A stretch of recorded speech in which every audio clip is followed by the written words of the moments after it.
Back to another principle from How to Win Friends and Influence People. And today the principle is give a dog a good name.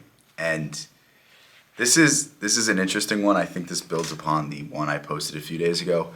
But basically, when somebody's working for you, when you are in some sort of relationship, when you ask somebody to do something for you, like it's oftentimes going to be really good the first time, and that quality is going to decline, and eventually they're going to stagnate. They're going to get comfortable, and I'm not saying this is necessarily like people are lazy, but it's just the human nature is to get comfortable and not to push the boundary and not to once you're more established, it's harder to take things as serious as you did day one. And a way to get around this, yeah, you could fire the person, but that means you're gonna have to find somebody new, or you're gonna have to train somebody, or you're gonna have to do this, you're gonna have to do that. Like the simplest option is always to just say like, hey, the first time you did this was tremendous, but the last few times, like the quality really wasn't there. Like I want you to get back to that quality that you had when you first started. Like it seems like you don't have the passion anymore. It seems like you're not driven. It seems like you're just not giving it your all. And I know you're capable of much more. And when you say it this way, like that person's going to be like, wow, that is a good way to put it. And I didn't even realize that my quality was slacking. I didn't even realize that the effort wasn't there. Like, thank you so much for letting me know, and thank you for letting me know in this way. Because when you say it this way, you give into their ego. You allow them the compliment. You give them the sense that like, hey, you used to be doing a great job, but you just need to get back to that old level. And instead of getting upset with your boss telling you you're not doing a good job anymore, like you literally heard with your own ears that you used to be doing above and beyond. You used to be doing a great job, and we just need to get back to that level. And it's so much simpler. There's no harm. There's no hurt in that process that you just said. And it's really frustrating because I feel like most people don't understand this. Most people, they would yell at their employee. They would say like, "What the hell is this? Why'd you make this error? Why'd you do this? Why'd you do that?" And reading this back, like I literally I've done this before with one of my editors. I mean,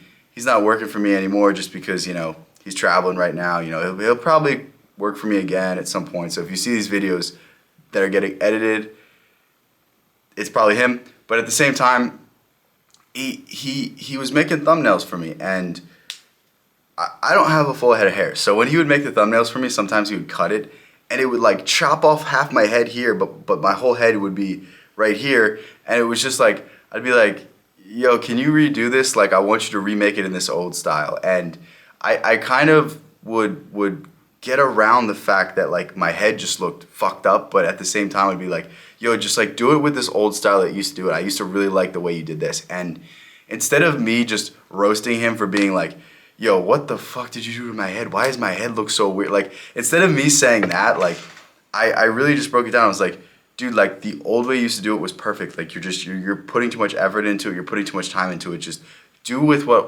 worked. Do what was simple. Do what we agreed upon in the beginning, and then we're good. And he eventually, the quality started improving, and he stopped, chopping off half my head. But I know I can say this because he doesn't watch all my videos, but watch him watch this one video where I slightly insult him. But again, I love the guy. He's a great guy, and he's always done great work. But occasionally, like the attention to detail wouldn't always be there, and like the thumbnail would look weird, and then I'd have to post it with a weird thumb. It was frustrating at times, but I'm glad I took this approach. I'm glad I did this instead of being like, yo, this is horrible. Like, what is this? What am I paying you for? What this, that? Like, I could have done all of the things in the world. I could have said, I'm not going to pay you for this month. I'm not going to do this. I'm not going to do that. And I didn't. Instead, I just chose to say like, hey, like, I just want you to get back to the level that you were at. I just want you to do this in this way that you originally started with. It seems like we're getting away from the things that we were trying to drive to, and that's it. And because I handled it in this way, like the relationship is still strong. The relationship is still, if when he gets back, he's gonna probably text me, or if he doesn't, I'll text him, and we'll probably start working together again. But had I yelled at him, he'll probably be like, fuck this guy, I can get paid more somewhere else. But because we have this business relationship, like the relationship can continue. And it's not just in your business, like it could also be with your marriage or with your girlfriend or whoever it is. Like the ways we approach people are the ways that people are going to approach us back. So if we are immediately confrontational, if we're immediately like just criticizing somebody, like that is the worst possible thing you could do, because that person, they take it as an insult. They take it and their heart is hurt. Their feelings are hurt. Their emotions are all stirred up. But if you just say like, hey, like, I feel like we've gotten away from where we started. Like when we first started this relationship, it was going great and we communicated great. But for whatever reason, there's this disconnect, and I just want us to get back to this level. And if you approach that way, I guarantee you, like, maybe you'll still argue, but the argument's going to be a lot less like a bickering. It's going to be just a more straightforward argument. You're not going to be dodging the question. And I feel like if we just start doing things in this way, I feel like it's such a better way to approach life. So hopefully this made sense. Hopefully I did a good job of explaining this principle. But if you want to pick up this book, I'll leave a link in the description.